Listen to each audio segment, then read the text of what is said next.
السلام علیکم دوستوں، آج ہم آپ کو بتائیں گے بیماریوں سے بچنے کی دعا۔ پیارے دوستوں، آج کے دور میں بیماری ہو جانا کوئی بڑی بات نہیں ہے۔ ایسے لوگ بھی دیکھنے کو ملتے ہیں جنہیں کسی بھی بیماری نے نہیں گھیرا ہوتا، صحت مند ہوتے ہیں، لیکن اچانک بیماری ان کو گھیر لیتی ہے اور اچانک ان کی موت ہو جاتی ہے۔ وہ اللہ کو پیارے ہو جاتے ہیں۔ اور کچھ ایسے بھی دیکھنے کو ملتے ہیں جنہیں مہینوں سالوں تک بیماریوں نے گھیر رکھا ہوتا ہے۔ آج کے دور میں ہمیں ایسے لوگ دیکھنے کو ملتے ہیں جو طرح کی بیماریوں میں مبتلا ہیں۔ لہٰذا آج قرآن پاک کی ایک ایسی آیت آپ کو بتائی جا رہی ہے جس کو پڑھنے سے انشاءاللہ اور عمل کرنے سے اللہ کے کرم سے آپ کی ہر بیماری دور ہو جائے گی اور آپ کی اندرونی اور بیرونی ہر طرح کی بیماری ختم ہو جائے گی۔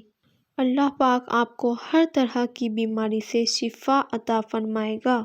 آپ اللہ پر پورا یقین رکھتے ہوئے اس قرآن پاک کی آیت پر عمل کرتے ہیں تو انشاءاللہ آپ کے جسم سے ہر طرح کی بیماری دور ہو جائے گی۔ یہ آیت آپ نے 33 مرتبہ صبح اور 33 مرتبہ ہی شام کو پڑھنا ہے اور مریض پر دم کر دینا ہے تو مریض کی بیماری ختم ہونا شروع ہو جائے گی، اس کی تکلیف کم ہو جائے گی اور شفا اس سے مل جائے گی۔ آپ نے یہ دعا ضرور کرنی ہے۔ اگر آپ خود بیمار ہیں تو بھی یہی دعا آزمائیں، انشاءاللہ آپ مایوس نہیں ہوں گے۔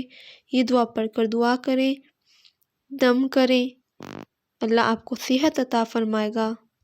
اسے ضرور آزمائیں اور ہماری ویڈیو کو لائک، سبسکرائب اور شیئر ضرور کریں۔